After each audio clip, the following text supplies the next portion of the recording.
Hello friends, welcome to the EduSite Network. Our today's topic of discussion is 19th century Black American writing, and this is part of our series on American literature. And for this discussion we have this in the studio Dr. Bhim Singh Daya, former Vice Chancellor and Professor of English Literature, Kurukshetra University. Also he has a teaching experience of more than 4 decades, and he has been with us throughout the series of American literature, teaching us about the various different aspects and the different time periods as well. And with this, let us welcome sir and request him to begin our today's lecture. Thank you for coming, sir. Well, before we come to discussing the Black American literature, a little background will be required, how the blacks came to America. America's settlement, you know, began in 1607. It was, you see, unsettlement in Europe because of the religious wars between the Protestants and the Catholics. And Protestants had to flee Europe because the kings of Europe sided with the Catholics, the older church and so on. So America was a byproduct of that process, and the settlement started in 1607, although America as a continent had been discovered, you know, in 1498. Columbus had discovered it. So it took another century to have settlement there. And just as the settlement started, also started the slave trade, because it was a vast continent. They needed people to clear it, they needed labor. So the slave trade, which had already started in Europe, started in America also. And by hundreds they used to ship them from Africa and bring them brutally. Many of them would die on the way because they were cramped like fish into, you see, boxes and brought to America. So out of starvation, out of thirst, many of them will die, you see. And yet after they would reach there, they will be treated inhumanly. They were made to work the whole day, and in the night they will tie them to a tether. You see, they used to pierce a hole here, and in that hole there will be an iron chain, and with chain they will tie them at night. Anyway, these were the conditions. So it went on for almost 2 centuries. And as we covered earlier, it was in 1865 when the Civil War took place that the slave trade formally ended.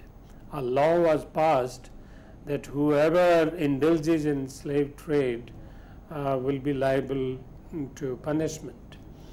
And it was only after that that these people became formally citizens of America. So black citizens. Earlier only the whites had that right to citizenship, not these blacks, not slaves. But then mere voting right is not enough. You have to have other means of culture, and the main is education. So it took quite some time before they could have proper education at the higher level and to be able to write poetry, prose, and express themselves. So 1865 they got freedom in a way. They got equal right. They started feeling that you are also American, a sense of belonging. But then education took another at least 50 years. So even though their first generation of writers were born in the 19th century, but actual literature that was produced it came up in the early 20th century. 1920s, to be precise, became the landmark for Black American writing, and that is called Harlem Renaissance. America had Renaissance in 1830, you know, Emerson, Thoreau, and so on. So it took almost a century for the blacks to have their Renaissance, their you see, flood of writing which came up.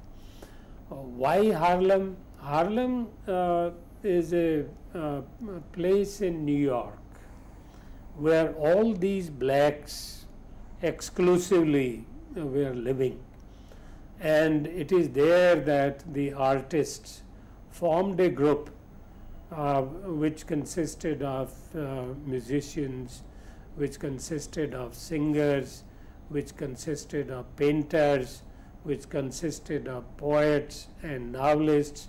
So all got together, and then they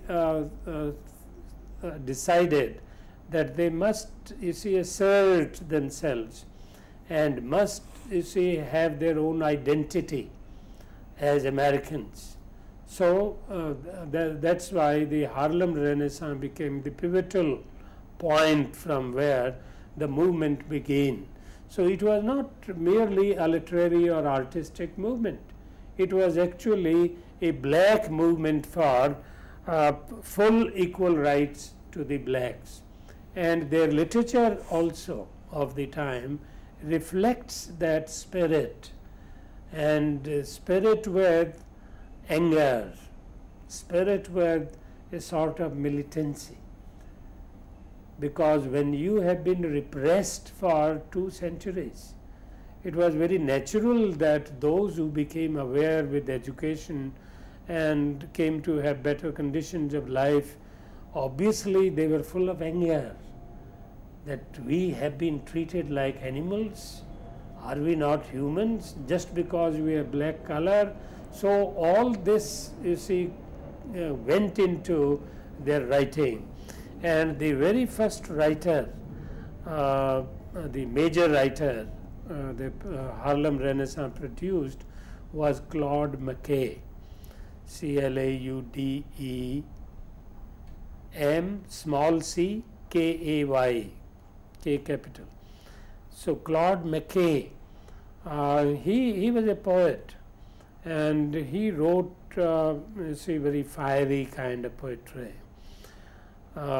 Beginning with a poem is Africa, then there is another with the title America, and then If We Must Die. There's a poem where he says, if we must die, then don't die a coward's death. You kill your enemy also, so on and so forth. So very fiery kind of a poem, If We Must Die, very famous. And then another, in fact that was a prose piece also, To the White Fiends, rather than friends, fiends, F-I-E-N-D-S, devils. So he addressed the white Americans as the white fiends. So you can imagine the amount, the intensity of anger these writers were full of. So the expression started. Of course, the American literary historians would not take note of this. In fact, they became more alert that this kind of writing is not to be included. Before I came, I looked up Robert Spiller's the American Cycle, Cycle of American Literature, that famous history.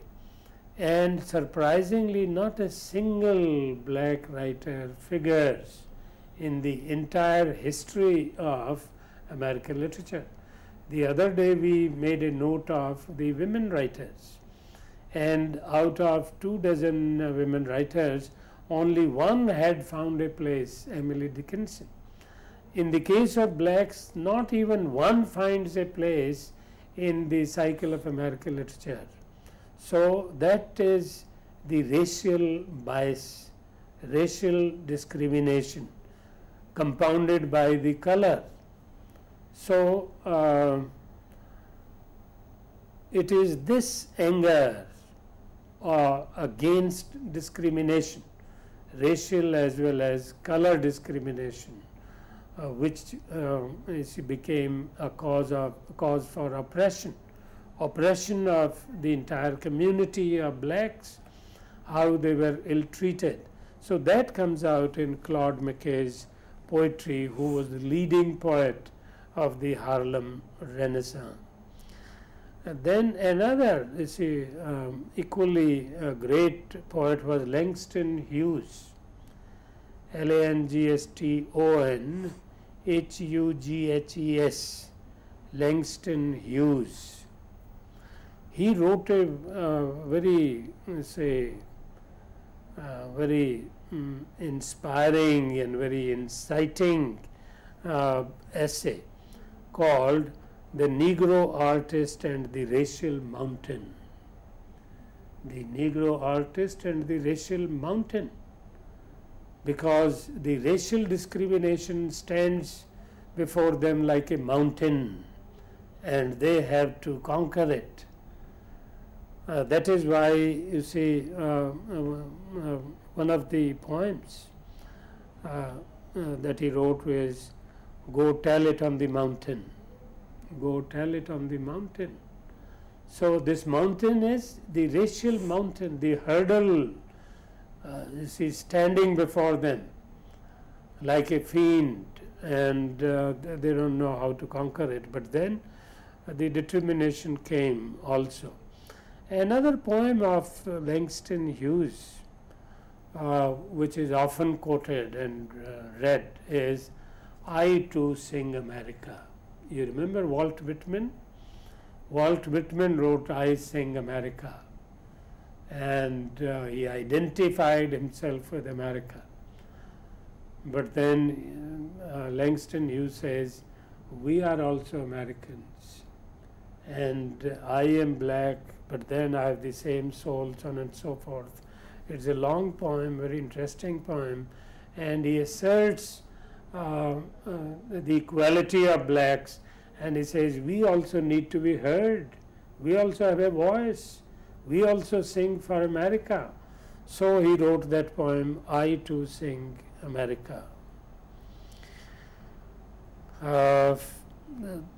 Another writer of the Harlem Renaissance was Countee Cullen. Countee, C-O-U-N-T-E-E, C-U-L-L-E-N. And still another, Jean Toomer, Jean-T-O-O-M-E-R, Jean Toomer. And these five were the major leading ones. Countee Cullen, female in fact. You had several women writers also. Maybe here again we will have a separate treatment for black women writers. They deserve it, otherwise they get ignored in the general history, in the general survey of black American writers.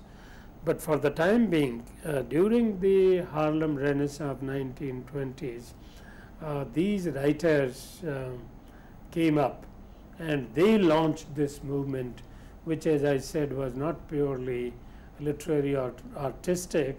It was a social movement, it was a political movement, and it was a cultural movement. So all combined, this gave an impetus to black writing. And today, of course, if you have a course in American literature, these black writers are given equal space because they are equally important. In fact, some of them more important than the white Americans we used to read today we realize that they don't have really much to offer. Anyway, so the next you see generation of black writers that follows around 1940, because this was Harlem Renaissance you see ended up with the 1930s. So 1920s, 1930s. 1930s, of course, as it happened all over Europe and America, many writers had turned Marxists, because you know something had happened in between which had never happened in history. This was the Russian Revolution, which is called October Revolution of 1817. So this October Revolution was a new phenomenon in human history, that here are the workers who will form the government, proletariat government as they called it. Now this is inspired a lot of writers. Among these black writers also, we had Richard Wright. He was influenced by Marxism, and the novels that he wrote had both the Marxist component as well as the black anger component. So both combined there. Marxism becomes a tool for analysis, because you can analyze the problem of the poor in terms of the Marxist philosophy, rather than just express your anger without any thought. So this provided a framework for the expression of your thought in literature. And the famous novel that Richard Wright wrote was Native Son. It is significant, the very title, because otherwise these blacks were not considered Native Americans. But he called Native Son, and Thomas, Bigger Thomas, his name, the hero of the novel, he is the native son, the black boy. But then the kind of experiences he goes through, the kind of discriminations he has to encounter at every stage, because he has to search for employment. But the way, you see, in demeaning conditions, the whites keep the blacks, all that is depicted here. But then he has the fighting spirit, and he says, I will come out of it, and we will fight it out. That's why he calls him Native Son. Well, another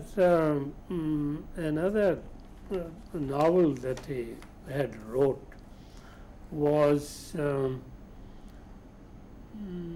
Native Son, and there was another. Yeah, Black Boy. I'm sorry. Sometimes it slips out of your memory. Black Boy.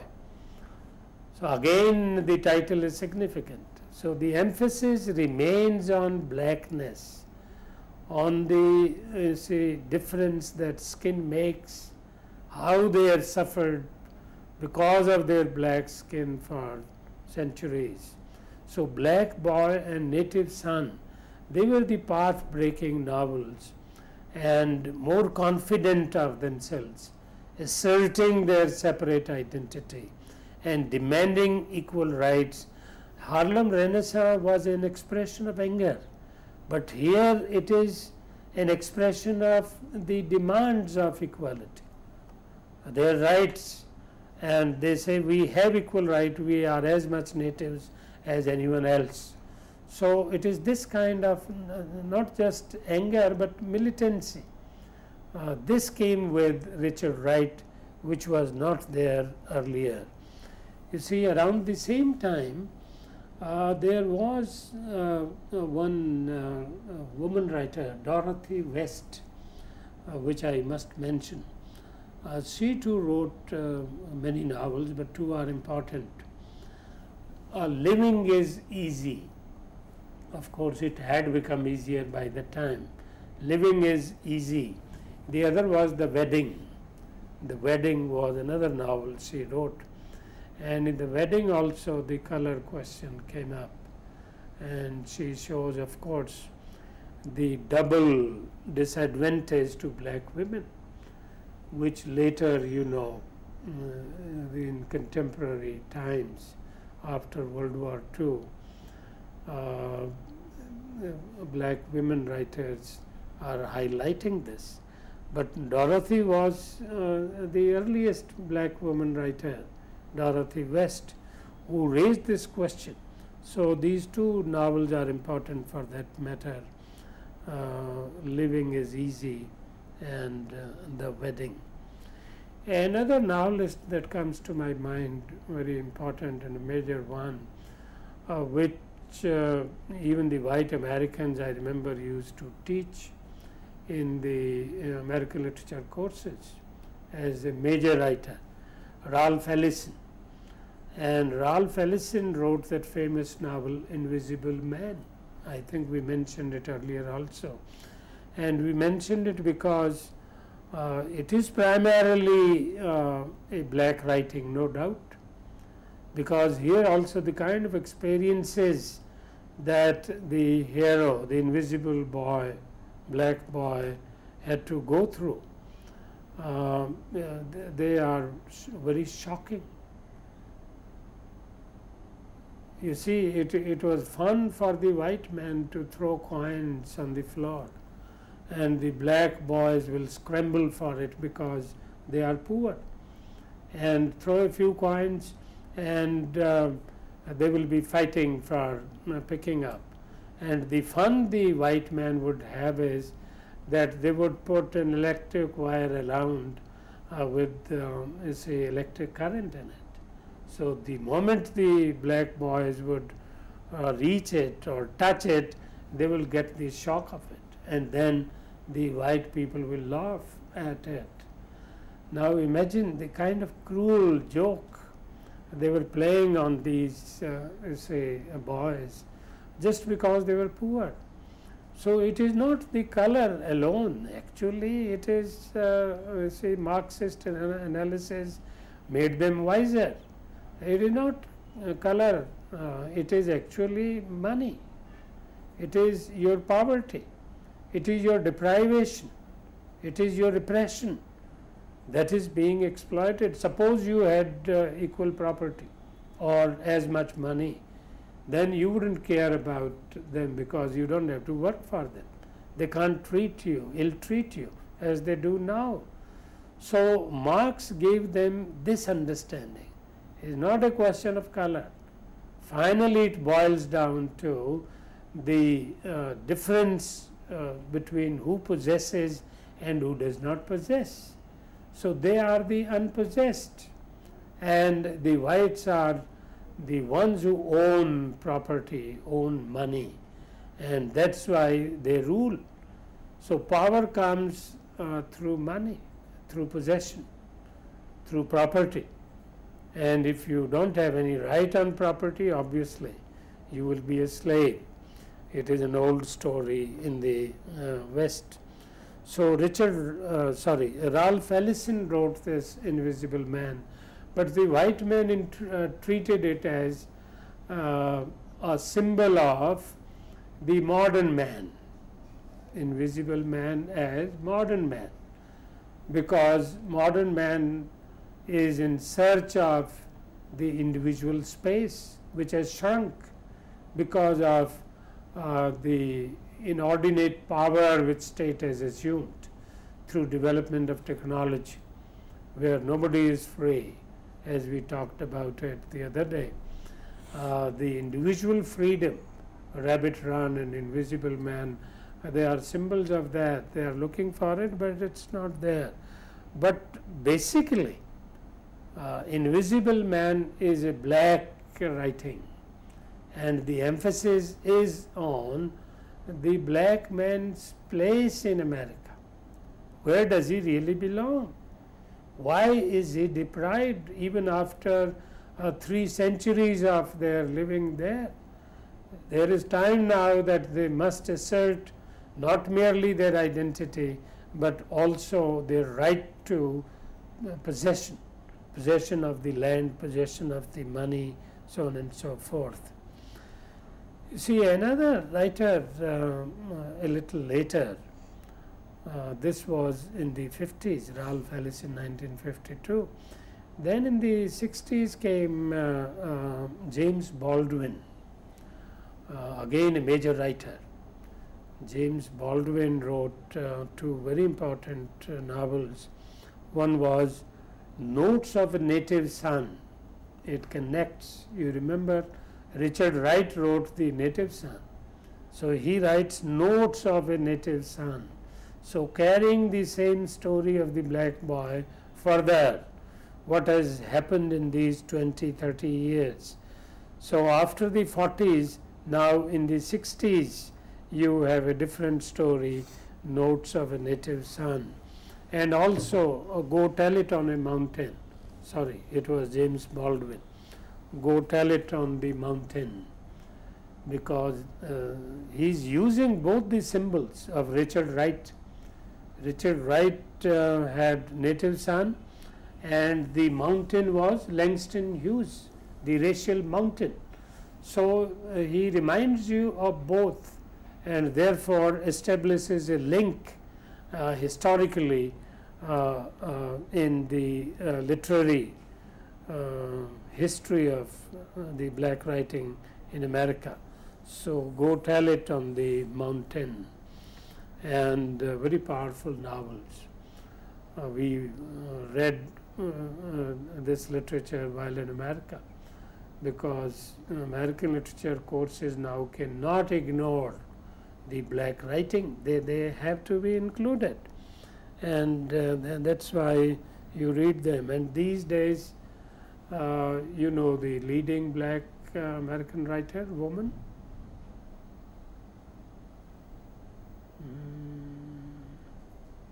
I'm sorry, slipping. Toni Morrison. Toni Morrison, yes. Toni Morrison, a very important name. I think the leading writer, not merely black, but on the entire American scene.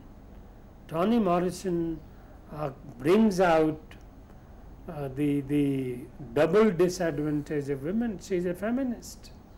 That black women suffer twice, and their oppression is much more intense.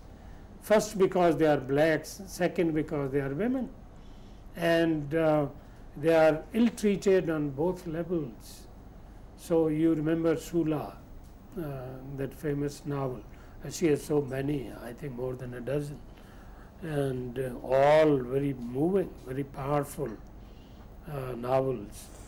So we can say now, as it was said about America by Van Wyck Brooks, that American literature had come of age. Now we can say the same about black American literature, that black American literature came of age with the second generation, Ralph Ellison and James Baldwin, and now Toni Morrison. It has come of age. Now they don't need to carry any feeling of inferiority, any feeling of being second rate, any feeling of being blacks. So in their own right, and very confidently now, they write in their own voice, they speak and they express themselves, and no longer the question of blackness or question of the African Negroes. Interestingly, as things are changing, as history is changing, and as more and more integration is taking place between the whites and the blacks, the expression for these American immigrants also changes. You see, when they came first time, they were called niggers. not even Negro, niggers, which was a term of contempt. Then it became Negroes, and then it became blacks, and now colored, from blacks, colored Americans, and then later Afro-Americans, Yes. and now finally African Americans. So it is very interesting how the vocabulary changes, how the nomenclature changes. More and more rights they are getting, more and more integration taking place, more and more confident as they become. They would hate to be called Negroes now. Nobody dare call them. So that is how it went through several changes, about a dozen changes from nigger to African American. Right. Yeah. Absolutely. So that formed for a very interesting set of ideas, and also we discussed a number of writers, and towards the end, of course, sir told us about how the vocabulary has changed, a very interesting shift and change in the vocabulary that was used to refer to African Americans, which of course are now called as African Americans. And I would like to ask sir that as we began talking about the Harlem Renaissance, there was that expression of anger in the writing that initially came up, and we sir mentioned Claude McKay and Langston Hughes. There's that feeling of anger in their literature when there was that rebellious literature, but can we say that as it progressed and as it moved perhaps to Dorothy West or Ralph Ellison, that sort of expression of anger has changed to a certain expression of demands of equal rights, and then when we move to Toni Morrison, that sense of insecurity or anger has pervaded, and they write more like an American and not just a black person. Yes. You see, the very title Harlem Renaissance is symbolic, because Harlem is a small space in New York, just like, you have Chinatown in London, or you have South Hall in London, where most Indians live. So you have a small corner in the mainstream life, but it is isolated, and it is looked down upon, it is discriminated. So it is a separate island for you. So there is no mixing, no integration. You look upon each other from your individual spaces, which are marked, and there is no scope of removing the boundaries. But as you go along, as you go down in history, you find that boundaries gradually start getting removed. They start melting, and finally they disappear. Now Toni Morrison doesn't carry that consciousness of the boundary, of being pigeonholed into a small space of Harlem. Now the whole of America, in fact even beyond America, she looks to the whole world. So things do change in history, and change for the better, obviously. So from the nigger to now the African American, very respectable, equal, man or woman, they feel now. No such feeling they carry. Sir, also I would like to ask, when the blacks started writing, and also up till the period where there was Ralph Ellison, and so how was the support or the recognition they received for their writing? Did people support, did they get publishers, or was there Yeah, very pertinent question. Yes, see, there was a lot of resistance. They were finding it hard even to get their writings published, because the white publishers would hate to give them publicity, because they thought they are writing against us, grumbling and grousing and raising voice of protest against us. Obviously they had that resistance.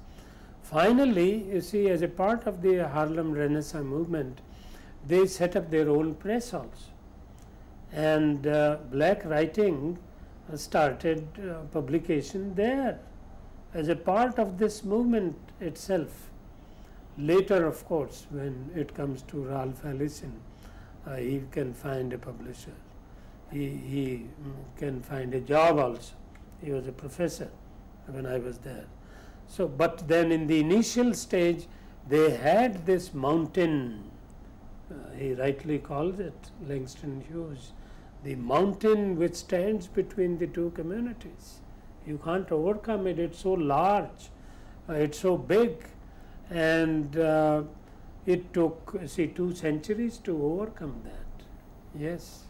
Absolutely. So, and sir, was say resistance equally for the male and female writers, or was it even more difficult for the women to get their work published? Yeah, much more difficult, although there were half a dozen women writers during the Harlem Renaissance.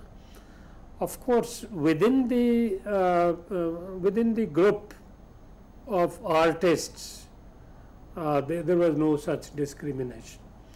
But then outside that small group, this was a tiny group, but so far as black population in general is concerned, they were very prejudiced against women, in fact more so than even the white men. And they wouldn't entertain the idea of women being writers. So they had all the more difficult time to find publication for their writing.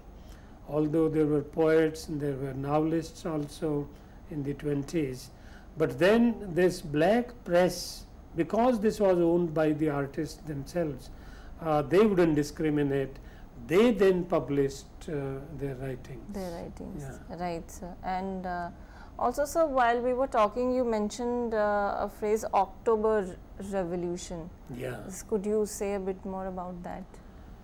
Well, yes, the Russian Revolution, it has several names, but more popularly known as October Revolution, because it came up in October 1817, and the first implementation of the Marxist ideas, the proletariat government, where it is the real workers and workers alone.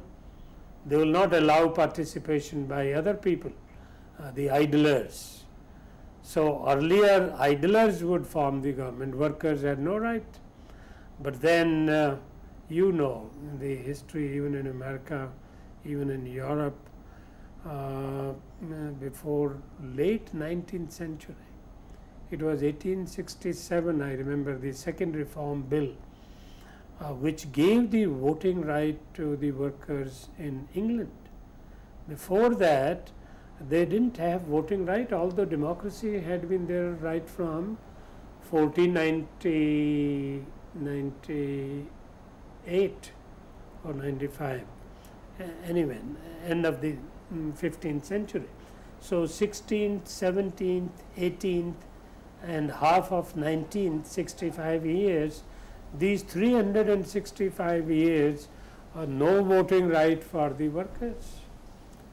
And interestingly, even after 1865, when workers, even the illiterate workers, got the right to vote, women had no right.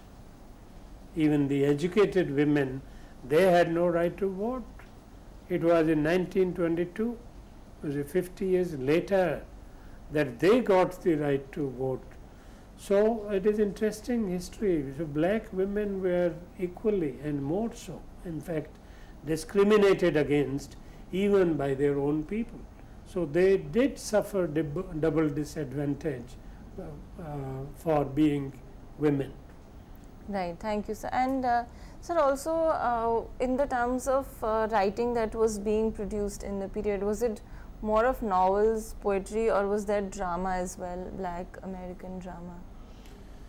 Yeah, of course. In fact, that is a separate subject. There was a lot of drama because these artists of the Harlem Renaissance, they realized that the more effective means among the arts is the theatre, because theatre involves audience. Poetry and a novel is an individual reading. Some would read, some would not read. But in the theatre, even illiterate people would come and enjoy.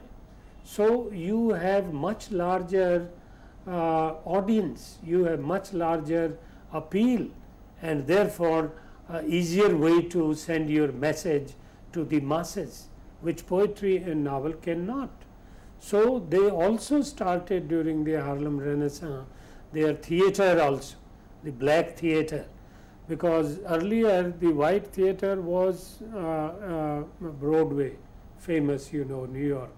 So all the playwrights, it may be say O'Neill, or it may be Arthur Miller or Thornton Wilder, all of them had to go to New York to have their plays staged. And Broadway was like a sort of national theatre, but then the blacks had no place there. So they had to think of their own.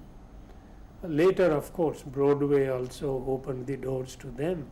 But to begin with, they had to have their own theatre, and that was a part of the Harlem Renaissance movement. Yeah.